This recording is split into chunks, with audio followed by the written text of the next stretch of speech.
Okay, let's unpack this.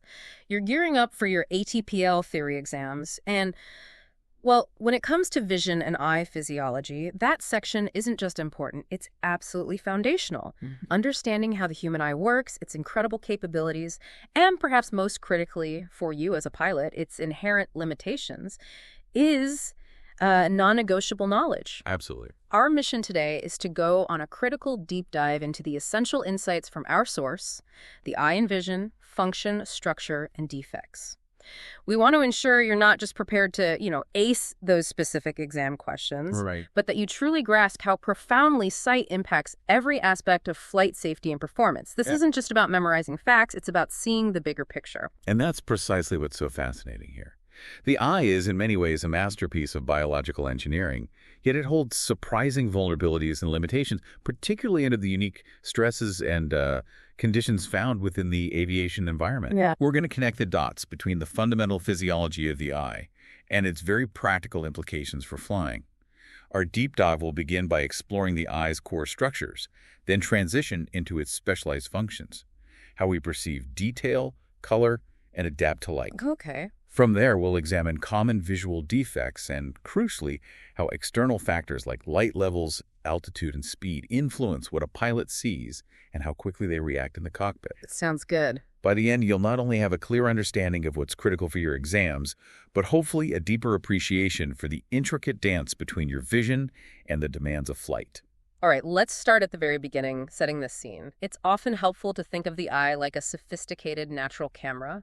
It takes electromagnetic waves, which we perceive as light, and then almost magically converts them into detailed images that our brain can interpret. It's a great analogy. So if we're operating with this camera analogy, what are the absolute core components that make this natural camera function? Where does the journey of light begin within the eye? That camera analogy is spot on. Yeah. The very first component, and indeed one of the most remarkable, is the cornea. Okay, the cornea. Picture it as the eye's primary transparent front window, the clear, dome-shaped surface at the very front of the eyeball, where light first makes contact with your visual system. Eye at the front. Now, here's a crucial point for your exams and for understanding vision, a really key piece of knowledge. Mhm.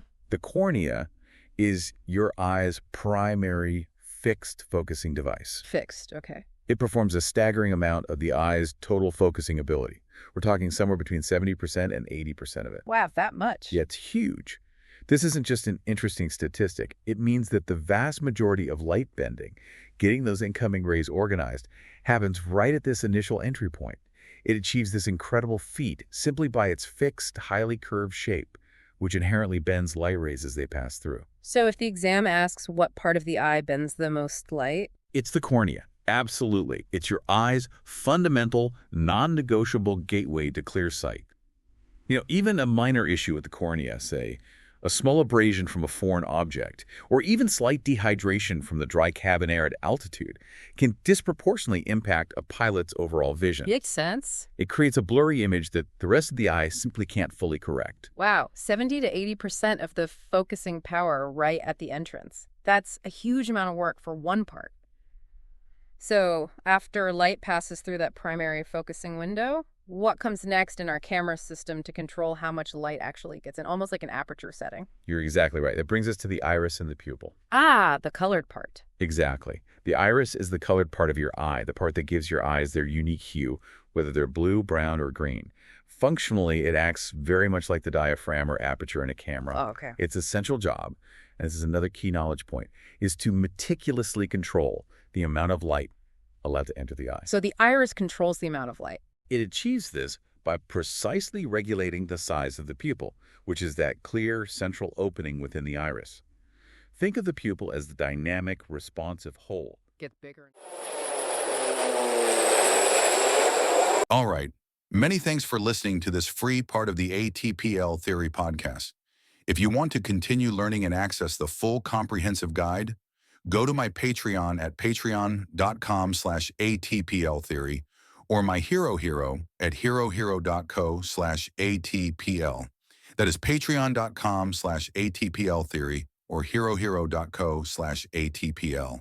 Wishing you all the best.